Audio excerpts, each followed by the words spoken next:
All right, I got a good topic for today. It's about some recent experiences and just some really big things that have been going on in the world and in life and in general, about existential dread and the feeling of it's like a morbid, like a feeling of like meaninglessness in a way, but coupled with feelings of existential joy and elation and connectedness and beauty and tranquility and bliss. They're all connected with each other, and it's really, really interesting. And lately, I've been feeling these emotions come through me, but instead of identifying with it, it's more just witnessing it happening. And it's been really, really interesting to see, because you would think that if you're in this witnessing state that you would really be able to control those emotions that you're feeling, but in reality you really don't. You don't control any of it. You kind of just, you perceive it and then you judge it, or you don't always judge it. Like, you feel that feeling of like, I enjoy this feeling or I don't enjoy this feeling.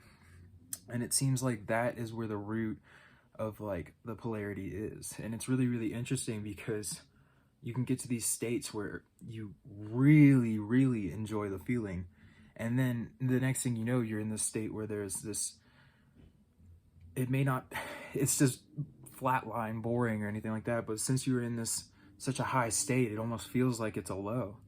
And it's really, really interesting, because when you start to focus on that, then it gets more and more intense until you realize that your focus is what's intensifying it. And with the negative emotions and the negative aspects, it's like, it's very, very interesting to see how they come through you. But it's like, to witness depression from, it's like inside of me, but not me. Like, I don't identify with being a depressed person anymore, and I don't identify with having depression, but I do identify with experiencing depression. So it's like my being experiences depression, but I don't identify with myself being depressed. So therefore, it doesn't really stick, and it's not like it's not a state of being that I stay in for very long. It's more of something that just flows through me, and I don't really try to label it as being bad. And then that's actually what changes it and alchemizes it into a good feeling, because when you get to this state of depression, it's so empowering to be like, I can make myself feel better, and then actually feel yourself feel better. And when you feel that, you feel so empowered that it almost like flips the polarity of the depression immediately, and it puts the depression into a state of being where it's almost like elation and euphoria, because you're so happy with yourself that you've just like, you've broken out of this loop of thoughts, that it just brings you into this space of profound peace. And I wonder, like, is it only possible to feel this profound peace if you have the polarity of the negative experience? Or can you hold on to this peaceful feeling all the time? I mean, obviously you can, because I've seen enlightened people and gurus and all this other stuff who hold on to this feeling of blissful peace all the time, and they've kind of like broken this chain of karma. But it seems like when I'm not 100% aware of it, like, the chain of karma comes back, and it's like a rubber band, like you pull the emotion over here to the positive side, and when you let go of it, it's going to come back until it equalizes.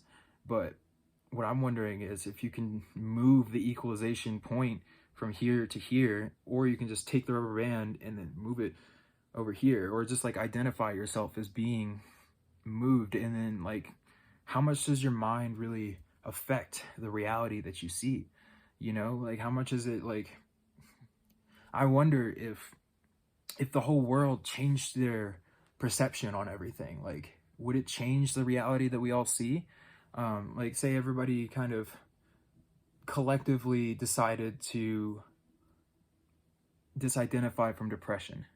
would we automatically see a beautiful world? Like, would everybody's reality change because of the fact that we all decided to change our reality together? I think it would. I think that our perception is literally what creates our reality. So perceiving anything as being positive or negative seems to put you in a space of polarity or duality. And it seems like the only way to really bring yourself to a constant blissful state is to let go of the notion of positive and negative, because it seems like when there's no labels attached to anything, the native feeling attached to that non-labeling thing is love. So I guess that the solar plexus may be a part of you that was kind of made to label things, and that almost cuts you off from being able to sit in the heart space, because those labels literally make a filter through which you see everything. And then when you start to see everything through these filters, then automatically your reality is skewed, because you don't perceive the same thing that you were perceiving before, because you're now under this belief system that things have to go this way in order for reality to be real to you, in a way. And when in reality, or when in whatever this is, you know, like, it doesn't have to be real, because when you like, say, when you go into psychedelic experiences and things like this, you start to see that these things that you perceived as so real are really no more illusion than an illusion. Like, because you can have an experience that's just as real as this experience, but it all happens in your head, and then you come back, and then time reassembles itself, and then all of a sudden you're like, what am I? Like, am I this person here, or am I that person there, or both of them at the same time, or like, what am I? And then you just get into this space of just really profound, like, internal looking, and you start to realize that, like, it's a lot more malleable than you thought it was. Like, reality is a lot more perception based than anything else is. It's like a waking dream, literally. Like, if you notice that when you dream, what you think of becomes your reality in the dream. In this reality, it's the same thing, but we just have really, really heavy belief systems that have been placed over our thought processes. So therefore, those belief systems become our veil, or they become our like our filter that we look through. And that's actually brought us to the point where we don't believe that our thoughts do create our reality, when in reality, this reality is just as dreamlike as any other reality, and it can be just as much of a euphoric, beautiful experience as any dream can be as well. It's just that we have to be able to bring ourselves back into our heart space and move into a space of non-judgment of everything that's going on around us. I kind of lost track about this, but basically, I was talking about, like, these existential experiences and stuff like that, and it's just really, really interesting to see the duality of depression and happiness, and just like not being the observer rather than the experiencer of it has been very profound, because it shows that even the lowest moments are beautiful in so many ways. Like, even the lowest moments in your life are more beautiful because of the fact that you're even able to be here in the first place. And like, just existing in general is a beautiful miracle of its own. And just seeing that truth that underlines everything is kind of what makes it to where you can appreciate all feelings, you know? Like, even the ones that you would call the most negative are still extremely profound experiences that catalyze you into moving into a space of positivity and love and light.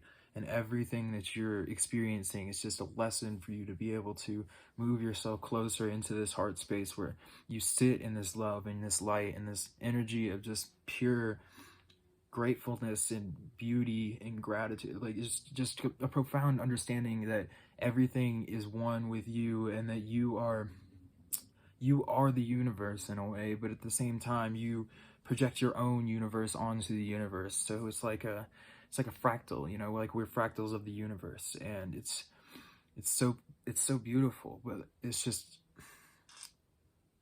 seeing past that depression, the trick to it is really, it's all about disidentifying with being a depressed person, first of all.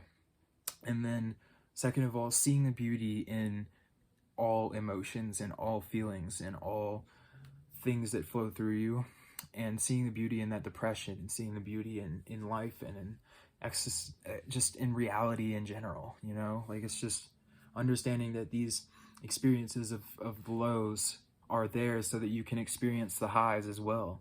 And when you see that, you actually start to experience them as highs, and then they don't be perceived as lows anymore, because you're so grateful for the fact that they bring you back up into this high state, you know? And it's just beautiful. I just wanted to talk about this really quick. So thanks everybody for listening, and I appreciate it. Y'all have a wonderful day.